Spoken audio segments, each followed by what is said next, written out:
it is Bree Simulated here. Today we are doing a very quick build video. It goes for just under 6 minutes, so I hope that you enjoyed this speedy build. This only took me like 16 to 20 minutes to make, so I hope that you enjoy it and that you think it's nice and simple, because that is the point.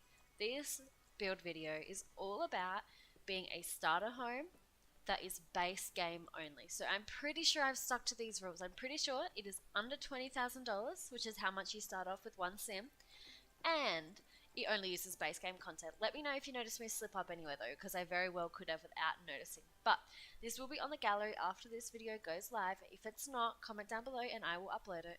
But basically you can find it by going onto the gallery and searching Bree Simulated. It is a starter home, and it also only has base game content, which means that if you have just downloaded The Sims, you've just made your character, and you've just jumped on into the game, you can buy this house straight off the bat. Nothing, no other packs required. You don't even need to use a motherload or any kind of cheat. You will be able to afford this. You won't have much left at the end, but you'll be able to afford it with a little bit to spare. But so there are some compromises to this build, obviously, because it is very cheap. It doesn't have any curtains, which I guess sort of makes sense. Like, I don't know, if you buy a house, it doesn't often come with things like curtains, does it? Like, I don't know. I feel like it would come with blinds, but no, none of that.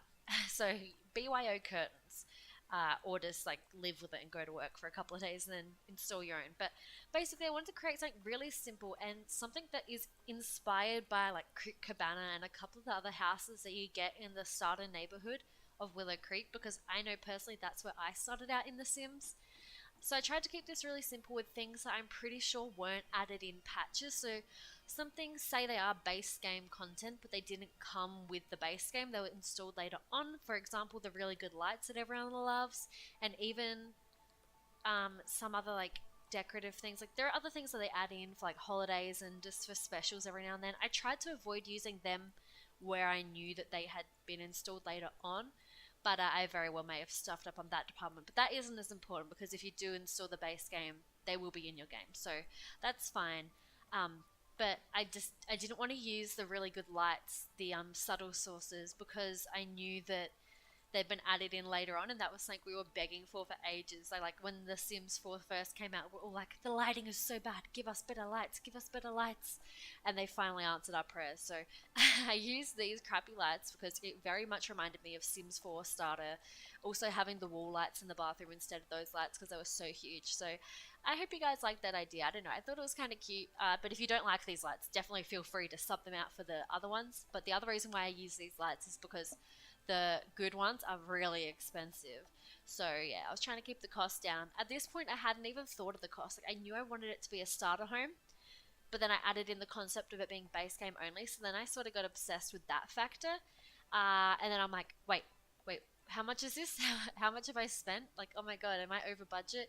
I think I check when I get the TV. I'm like, wait, how much money do I have? Yeah, and at this point I'd spent $16,000. So I'm like, nah, I'm fine. I still got $4,000, but I don't have a bed. I don't have a bathroom. Like, so I put in some pretty good appliances in the bathroom straight off the bat, but I do end up changing them because we start going over budget once we head into the bedroom.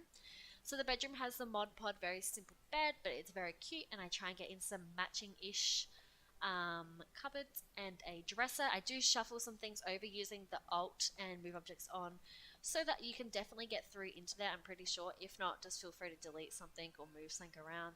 But you can probably get 2 Sims into this house, and I'm pretty sure when you move in with 2 Sims you get more money, so that's also a little bit of a life hack, I think. So I do get in a bookshelf so you can do some skill building, and a mirror there, and a pot plant in the little hallway. I would have ideally loved to do some more decorations, but we just didn't have the funds. And I did scale up the cheaper TV to be bigger using the right bracket key, so that it looks like it costs more money. And right now I'm just putting some finishing touches on the outside. There isn't much landscaping, there isn't much decoration, because I sort of imagined it, you know, if you're just moving in straight off the bat, you wouldn't have all this fancy decoration and landscaping. That's something you could add as you earn some more money. There is like no paintings at all as well, just some plants. But yeah, at the front I get in a bin and a letterbox, and we are under budget, under $20,000. Everybody clap for me. Under $20,000, and I'm pretty sure it's all base game only. So let me know if you notice any mistakes, but I'm pretty sure it is all good. Guys, that is all for this video. I hope you enjoyed it, and I hope you have a snazzy day. Bye guys!